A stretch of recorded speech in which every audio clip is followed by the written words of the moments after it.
Olá, pessoal, bem-vindos ao canal Jane Cruz. Eu sou a Jane Cruz, enfermeira e mestre em gerontologia, e hoje eu vou responder as 10 perguntas mais frequentes que vocês me fizeram no ano de 2024. Fiz uma pré-seleção de quais foram as principais dúvidas, as principais enquetes feitas ao longo do ano. E agora esse é o momento de responder vocês inscritos aí. Não vou pontuar nome e selecionei de modo geral as principais perguntas e dúvidas. Então aproveite nesse momento, peguem papel e caneta ou seu bloco de notas do celular, tablet ou até mesmo no computador para anotar as dúvidas mais frequentes. Vamos lá? Então agora respondendo a primeira dúvida que foi colocada lá nos comentários dos vídeos anteriores.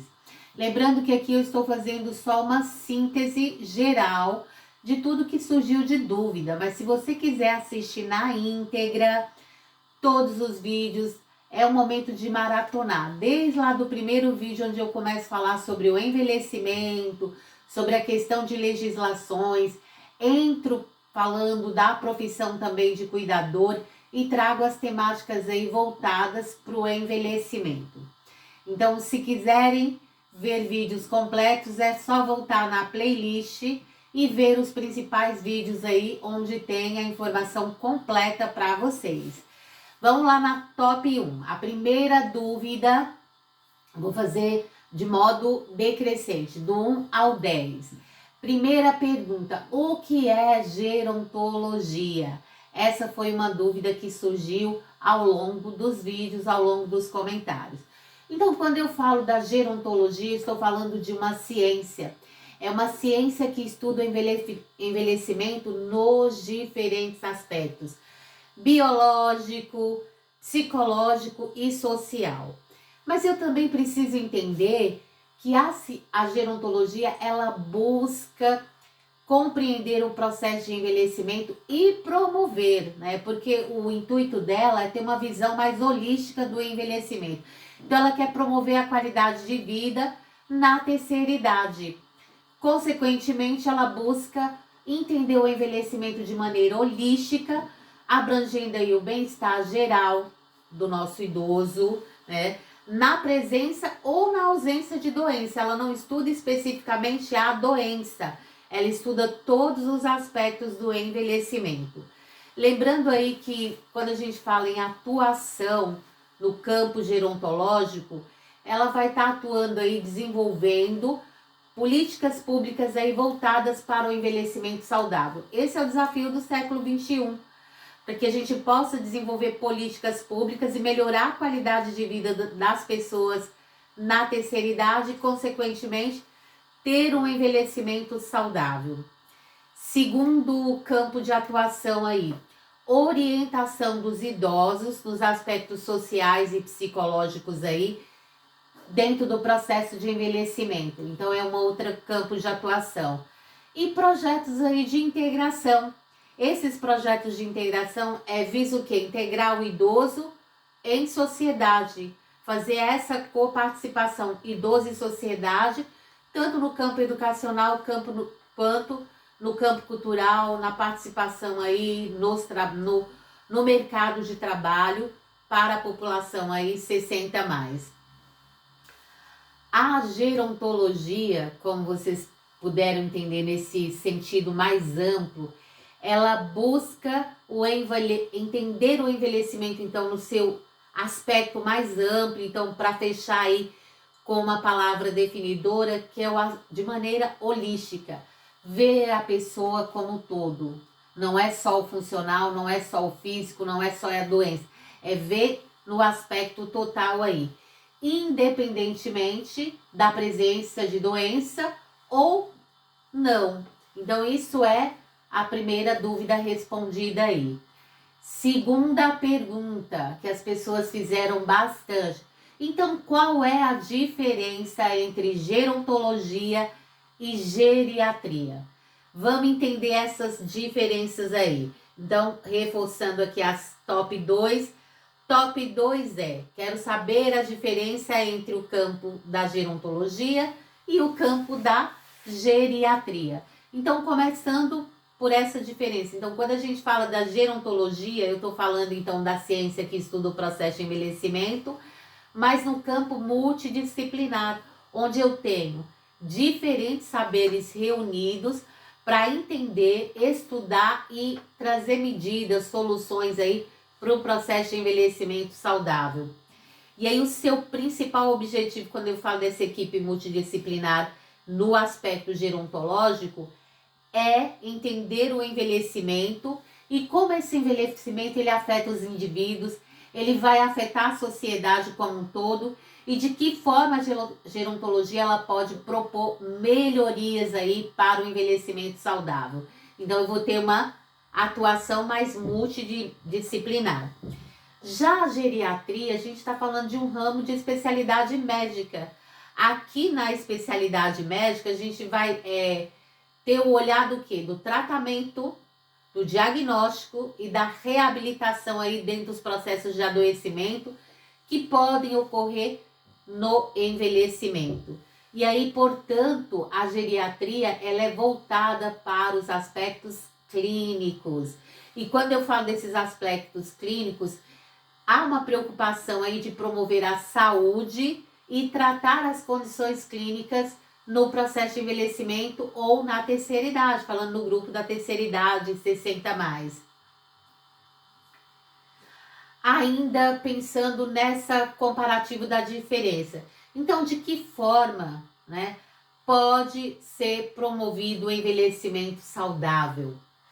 Então, vamos pensar assim, envelhecer, quando a gente fala do envelhecimento, pensar nessa condição, envelhecer com saúde vai além da genética. Claro que a gente precisa mudar hábitos, mudar nossas rotinas, embutir práticas saudáveis para que essas questões que são inerentes fora da nossa genética não possa trazer um prejuízo aí negativo. Por exemplo, se eu tenho más hábitos alimentares, isso pode trazer um prejuízo no envelhecimento saudável. Então, tá muito ligado, quando eu falo assim, envelhecer com saúde vai além da genética, ok? Mas também ela depende das nossas escolhas diárias. Conforme minhas escolhas diárias, eu vou envelhecer com mais saúde ou com menos saúde. Então, portanto, qual que é a sugestão? Invista em alimentação equilibrada. Primeira dica aí, como promover o envelhecimento saudável. Invista em alimentação equilibrada, rica em frutas, verduras, proteínas. Parece um repeteco, mas é importante que as pessoas tirem do papel as sugestões e coloquem em prática para nutrir o corpo. Então, se eu tenho uma alimentação equilibrada, rica em frutas, verduras e proteínas, o corpo vai estar nutrido com os nutrientes necessários aí para uma boa saúde. Movimente-se, segunda dica, para que você possa envelhecer aí de forma saudável. Uma simples caminhada, por exemplo, ou exercícios leves aí que fortalecem o coração, os músculos e a mente, porque o exercício ele vai atuar em toda a estrutura corpórea, mente sã, corpo saudável e vice-versa. Não se esqueça de estimular a mente. E quando eu falo de estimular a mente, vamos pensar em leitura, jogos, novos aprendizados, manter a memória. E o raciocínio ativo é fundamental. Então, primeira dica, vamos cuidar da alimentação. Segunda dica, vamos nos movimentar. Corpo parado, ele atrofia. E terceira dica, mente ativa. Vamos estimular a mente aí, fazendo diferentes exercícios, criando novos desafios mentais aí, para que o nosso raciocínio e a nossa memória esteja sempre ativa. E talvez o mais importante aqui dessa dica é manter-se conectado, ou seja, manter as relações sociais. Isso vai fortalecer o bem-estar geral, o bem-estar emocional e vai ajudar a prevenir o isolamento. Cuide-se hoje. Se você cuida-se hoje, para aproveitar cada fase da sua vida com qualidade e alegria. Então, portanto, caros aí, falando para vocês do outro lado, cuidar da sua saúde física, mental e emocional, ela é a chave para o envelhecimento saudável, para o envelhecimento ativo. Então, portanto, aí, ó, não esqueça de compartilhar essa dica com seus familiares, com seus amigos e com outras pessoas aí. Vamos lá pro top 4. Quarta dúvida aí. Quais as principais mudanças cognitivas no envelhecimento? Olha só a dúvida dos espectadores. Quais as principais mudanças cognitivas no envelhecimento? Óbvio, o cérebro envelhece, mas nunca para de aprender. É importante que nós mantermos o nosso cérebro ativo, em movimento, o raciocínio, para que ele continue ao longo das décadas aprendendo mais e mais e mais. E aí, quando você fala, quando vem essa pergunta, quais as principais mudanças que nós vamos observar dentro desses aspectos? Então, dentro desses aspectos, entre as principais estão o quê? Lentidão no processamento da informação. Óbvio que com a idade pode levar mais tempo para que a gente possa aprender determinadas informações e tudo bem. O tempo de processamento da informação fica mais lenta, mas eu não vou deixar de aprender. Então, portanto, eu preciso continuar estimulando o cérebro. Segunda mudança que nós vamos perceber: dificuldade em multitarefas, fazer várias tarefas ao mesmo tempo. Então, executar várias atividades aí ao mesmo tempo pode se tornar desafiador para todos nós à medida que nós vamos envelhecendo. Então, a gente vai fazendo por etapa. Eu não preciso abraçar o mundo, eu posso fazer cada etapa por vez, subir um lance de cada vez. Eu não vou subir 3 degraus, eu passo pelo primeiro, segundo e terceiro e chego lá. Terceiro ponto a ser observado: redução na memória de curto prazo. Então, é uma redução. Aqui nós não estamos falando ainda de processo patológico, estamos falando de mudanças, né? Que vão ocorrendo ao longo do envelhecimento. Lembrar onde guardou óculos ou onde alguém pode, ou o nome de alguém pode ser mais fácil ou mais difícil. Isso é comum para várias pessoas e nesse caso eu não estou falando de demência. Eu posso esquecer onde eu deixei momentaneamente a chave, o óculos, e com o passar do tempo, ou seja, mudei o foco da informação, do pensamento, eu volto a lembrar daquela informação. Habilidades consolidadas permanecem fortes. Quando eu falo dessas habilidades consolidadas, que elas permanecem fortes, eu estou falando do conhecimento acumulado, da sabedoria, né? Ao longo da vida. Então, isso a gente chama de memória de longo prazo. Isso vai continuar afiado, ou seja, a sabedoria ela vai continuar afiada. Aumento da criatividade e da empatia é um outro ponto que vai ter de mudança no processo de envelhecimento. Muitos idosos desenvolvem aí maior inteligência emocional, olha que interessante, e maior capacidade de resolver problemas com estratégias inovadoras. Olha que bacana aí quando a gente fala desse ponto. Então, é uma capacidade que fica aumentada.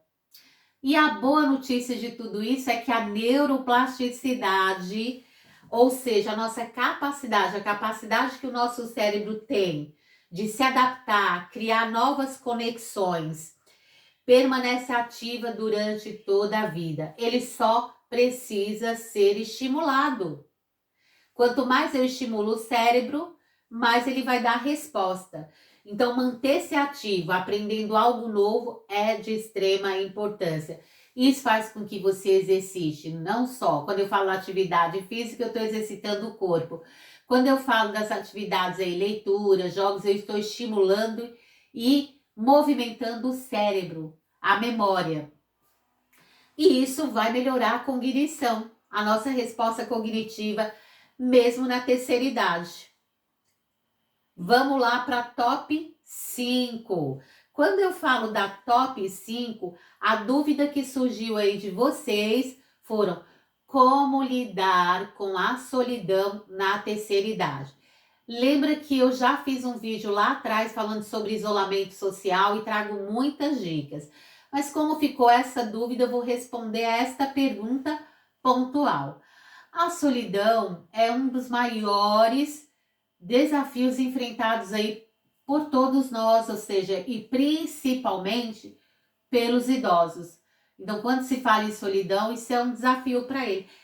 Mas é possível transformá-lo em uma conexão e propósito, ou seja, é possível que a gente modifique esse sentimento de solidão, esse isolamento, tornar isso um propósito e melhorar essa condição.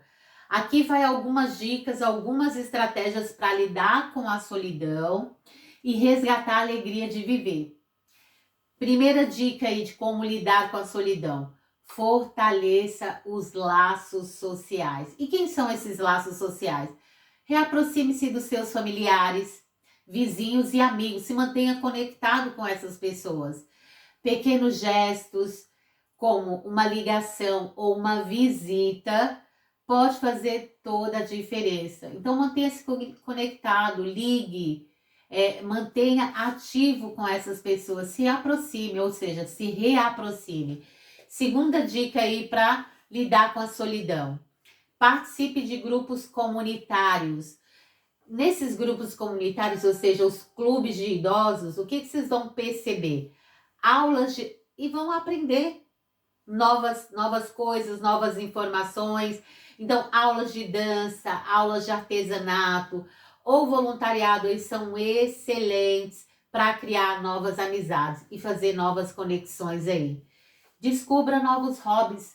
O que você gosta de fazer, o que você gostaria de aprender que você não teve a oportunidade de aprender antes, devido à fase laboral, devido ao corre-corre da vida, agora na terceira idade, com a aposentadoria, com esse momento aí que você tem de se conectar com novos aprendizados. Então, descobrir novos hábitos.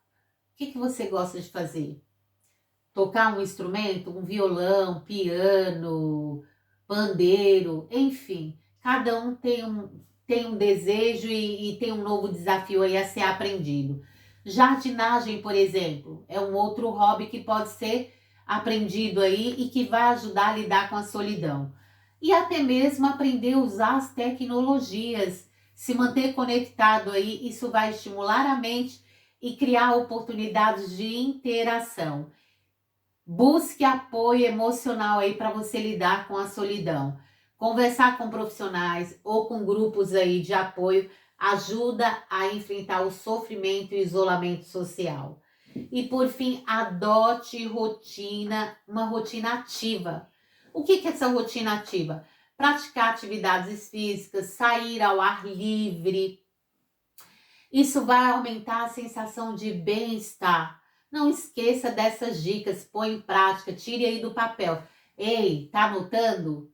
Preste atenção, anote tudo aí para que você possa compartilhar com o seu idoso que você cuida, com o seu familiar que está envelhecido e que precisa ouvir essas dicas e põe em prática essas dicas. A solidão, ela pode ser vencida. Acredita nisso? Então, ela pode ser vencida aí com pequenos passos em direção a novas conexões e a novos hábitos saudáveis. Não permita que a solidão defina essa etapa da sua vida. Você pode criar novas conexões e sair desse sentimento de solidão. Top 6, hein? Pergunta aí, que foi no top 6, quais são os principais direitos dos idosos no Brasil? Então, só para reforçar, você sabia que no Brasil os idosos têm uma série de direitos que são garantidos por lei, felizmente, né? Para que ele tenha uma vida plena e digna. Isso está garantido na lei. Então vamos lá explorar alguns direitos aí. Atendimento integral, Sistema Único de Saúde, ou seja, o SUS, tem o dever de oferecer acesso universal para todo e qualquer idoso de forma igualitária. Tá no SUS. Segundo direito aí, direito a acompanhamento e internações. Durante as internações ou observações em hospitais, os idosos têm direito de ter um acompanhamento, proporcionando aí conforto, segurança durante todo o período de recuperação. Isso está garantido por lei. Terceiro, isenção de impostos. Você sabia disso? Que você tem direito de isenção de impostos? Se não sabia, está na hora de correr atrás. Chega de pagar, encher o cofre público aí, tirar do seu salário. Então, você idoso aposentado com renda de até 2 salários mínimos pode ter direito à isenção do pagamento de IPTU, desde que utilize um imóvel como residência e não possua outro imóvel. Você tem um único imóvel no seu nome. Prioridade no atendimento. Idosos têm direito em atendimento de serviços públicos e privados, garantindo aí agilidade e respeitando as suas necessidades diárias. Claro que são pontos aqui que estão garantidos por lei, mas nós temos muito a que melhorar no país. Porque em alguns pontos isso já funciona 100%, mas eu posso ter outros pontos do país que essa demanda ainda é falha. Transporte público gratuito. Pessoas com 60 anos ou mais têm direito à gratuidade dos transportes públicos urbanos e semi-urbanos, facilitando a sua mobilidade social. Meia entrada em eventos culturais e lazer, então 50% de direito aí em tudo que envolve cultura, lazer e esporte. Isso é para incentivar o quê? A inclusão e o bem-estar dos nossos idosos. Benefícios aí de prestação continuada, que é o BPC. Aqui neste caso tem um detalhe, a pessoa tem que ter 65 anos ou mais, não possui meios para prover sua subsistência e ela terá direito a um salário mínimo, mesmo sem ter contribuído para a Previdência Social, ou seja, ele tem 0 de contribuição, mas tá dentro desses requisitos aqui, ele vai ter direito ao BPC, que é um salário mínimo. Então, ele vai requerer esse benefício, está garantido por lei. Proteção contra a violência e o abandono. A legislação brasileira, ela assegura proteção contra a violência, né? De forma negligente, discriminatória, violência, crueldade, opressão contra os nossos idosos. Então, ela garante a integridade física e moral dos idosos. Então, tem esse aspecto aqui. A pessoa ela pode ser punida tanto a nível civil quanto a nível criminal. Direito ao trabalho. É proibida a discriminação e a fixação de limite máximo de idade para os empregos, garantindo que os idosos possam contribuir de forma ativa no mercado de trabalho. Então, isso é um direito seu.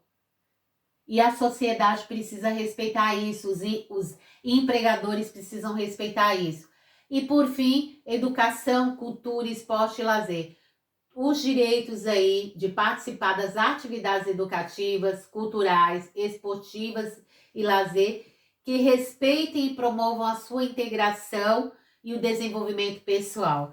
Olha que bacana. Então, esses são vários os direitos seu idoso. E você, cuidador, sabia desses direitos? Se não sabia, compartilhe agora com seus idosos que você cuida ou com os familiares para que eles possam buscar esses direitos. Top 7. Estamos chegando no final aí do top 10. Como adaptar a casa para a pessoa idosa? Foi outra pergunta perguntada, ou seja, feita por vocês. Transforme a sua casa em um ambiente seguro e acolhedor para os idosos que você ama. Então, vamos adaptar a casa para os idosos. Eu sei que não é algo fácil, não é algo simples, não é algo barato, mas isso vai garantir o quê? A segurança, a autonomia e a qualidade de vida para os idosos aí. Então, pequenos ajustes podem fazer uma grande diferença. Aqui estão algumas dicas essenciais.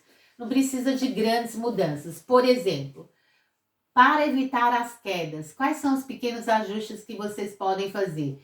Instale barras de apoio no banheiro e nos corredores. Use tapetes antiderrapantes e mantenha caminhadas, os caminhos livres de obstáculos aí. Iluminação adequada é indispensável. Banheiro seguro, adapte o vaso sanitário. Por exemplo, assentos elevados, que isso vai facilitar o sentar e o levantar do idoso. Coloque tapetes de borracha no banheiro. Para quê? Para evitar quedas. Pode colocar bancos também para que o idoso possa sentar aí e sentar e levantar com facilidade aí. Isso vai proporcionar segurança e conforto. Cozinha funcional. Adapte aí, organize os utensílios, os alimentos em locais de fácil acesso.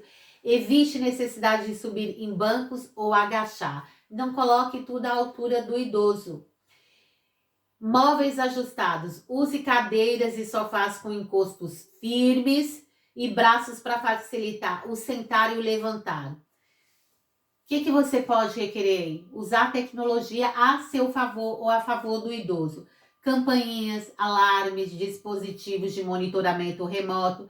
Isso pode trazer tranquilidade aí para a família e para os cuidadores. Portas e corredores acessíveis é uma outra dica aí.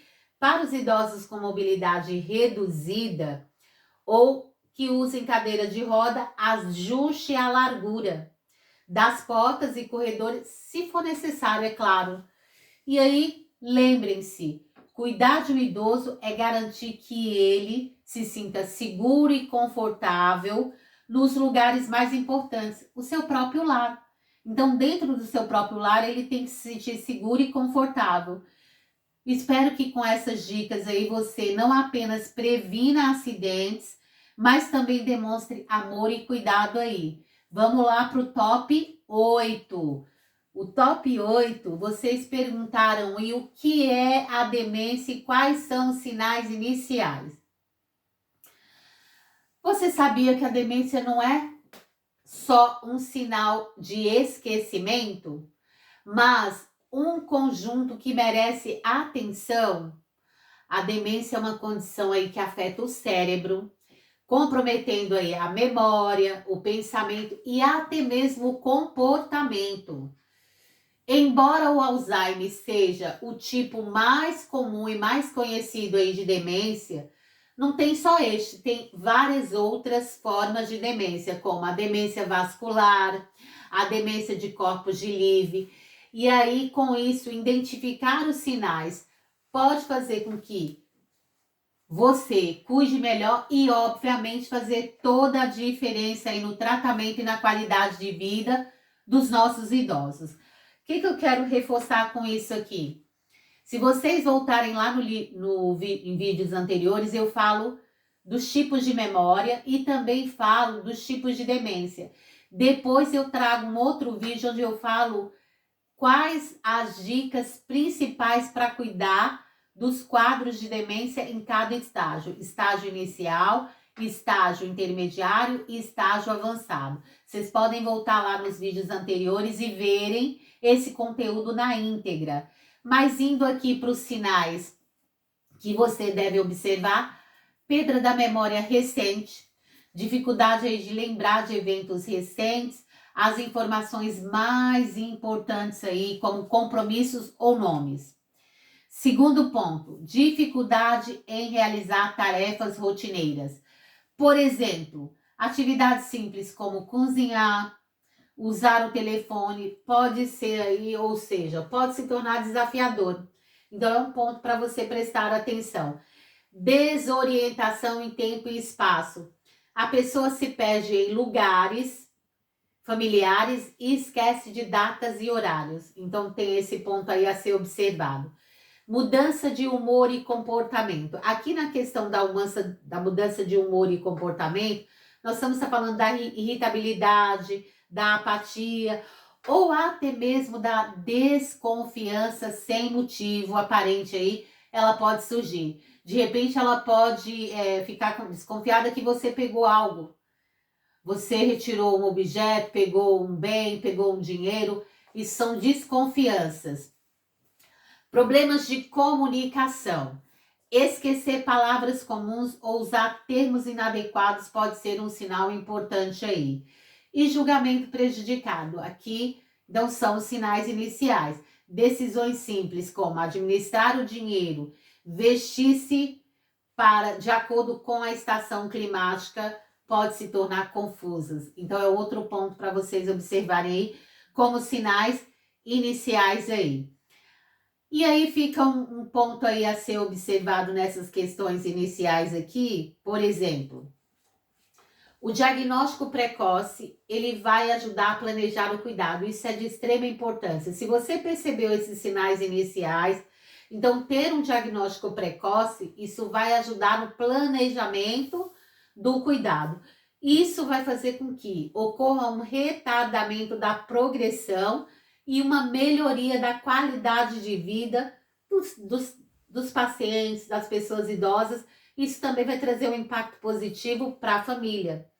Além disso, poder usar os tratamentos e as terapias aí podem aliviar os sintomas iniciais e com isso proporcionar aí mais tempo para aproveitar momentos juntos. Porque, infelizmente, até o dia de hoje, de acordo com a ciência, hoje nós ainda não temos a cura definitiva das demências, mas já tem estudos, pesquisas importantes aí, que depois eu vou fazer um videozinho interessante aí para vocês, falando das novidades aí de tratamentos que estão já em processo avançado aí de pesquisa e que com um olhar aí de possibilidade de cura das demências, especificamente o Alzheimer.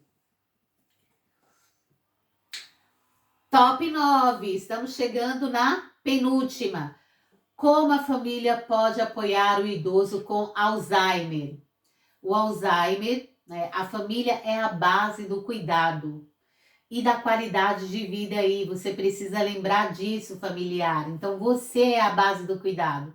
Não deposite toda a responsabilidade no cuidador formal.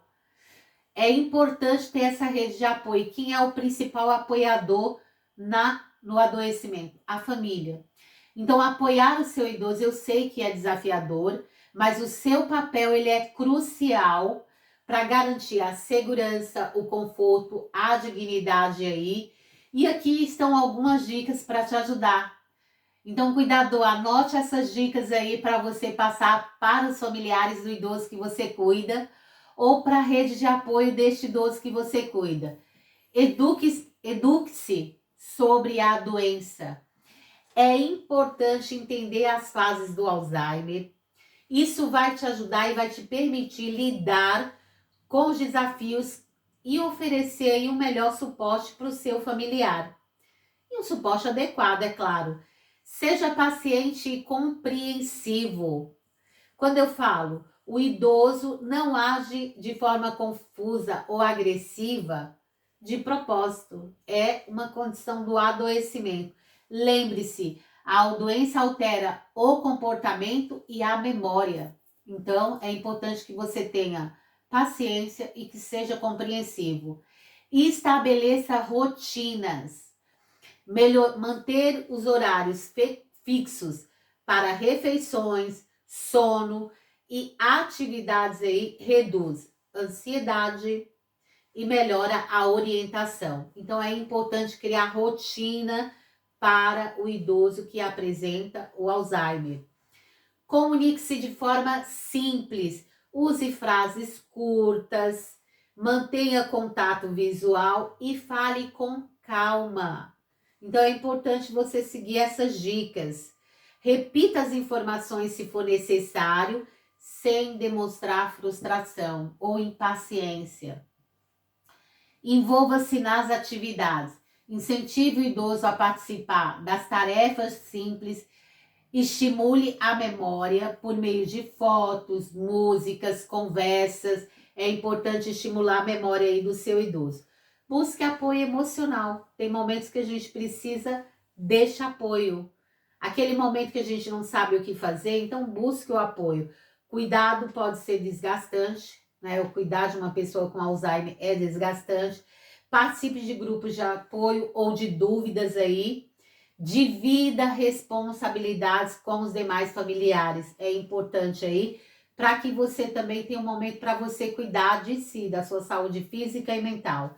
E consulte profissionais aí, médicos, terapeutas, cuidadores aí, podem ajudar a oferecer os melhores cuidados. Então, ter essa rede de apoio é importante para você, familiar. Então, cuidar de um idoso com Alzheimer é um ato de amor e empatia.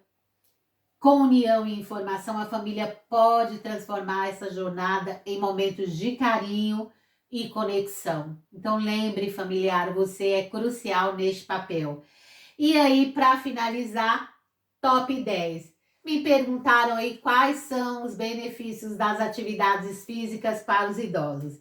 Eu já falei também dessas dicas em vídeos anteriores, mas fazendo uma síntese aqui para encerrar o nosso top 10, a atividade física é o segredo do envelhecimento saudável e feliz. Praticar regularmente exercícios físicos é um dos maiores aliados aí para você idoso, porque pode ter idoso aí do outro lado me assistindo, para você idoso manter a saúde física e mental. Veja alguns dos principais benefícios e já está aprovado em artigos científicos, dentro dos aspectos científicos aí. Fortalece o corpo, então atividades como caminhada ou alongamento ajuda a melhorar a força muscular, o equilíbrio e a coordenação. Isso vai reduzir risco de queda. Segundo benefício, melhorar a saúde do coração. Exercícios aeróbicos, como natação ou dança, fortalece o sistema muscular. Isso vai ajudar a prevenir as doenças como hipertensão, diabetes, as doenças cardiovasculares. Terceira dica, preserve a mente, ou seja, preserve a mente. O que quer dizer? Movimentar-se regularmente estimula o cérebro, isso vai proporcionar uma melhoria na memória, vai reduzir o risco de demência e combater aí os sintomas de ansiedade e depressão. Olha que sensacional! Quantos benefícios! Promover a independência. Idosos ativos têm mais autonomia para realizar tarefas do cotidiano, do dia a dia e se sentem mais confiantes. E última melhoria aí, né, das top 5, aumenta a qualidade de vida. Exercícios melhoram o humor, combate o isolamento social e trazem aí uma sensação de bem-estar e propósito. Não é preciso começar com algo difícil. Comece pelo simples, caminhar, dançar, se movimentar. Caminhadas diárias, yogas, até exercícios leves aí em casa já fazem uma grande diferença. O importante é você manter o corpo em movimento de forma segura e constante, claro que com atenção. Então, queridos, espero que vocês não tenham perdido nenhuma dica, não tenham deixado de anotar nada, seja no papel, seja no tablet, seja no celular, mas que tenha anotado essas dicas e passe para frente. Compartilhe aí com mais e mais pessoas. E se você quer mais dicas, se inscreva no canal, dê um like, tá? Quem ainda não é inscrito, aqui embaixo, ó, aqui do ladinho, tem o símbolo JC. Quando você passa o mouse em cima, vai ter a palavra inscrever-se. Inscreva. Compartilhe esse conteúdo aí para os seus familiares, para os amigos, para a sua rede de contato, para que essas informações aí possam chegar para mais e mais pessoas aí. E espero que as respostas tenham esclarecido as principais dúvidas aí. E se você gostou, deixe o seu like. Deixe like, compartilhe e se inscreva no canal aí para mais conteúdos sobre gerontologia. Até o próximo vídeo.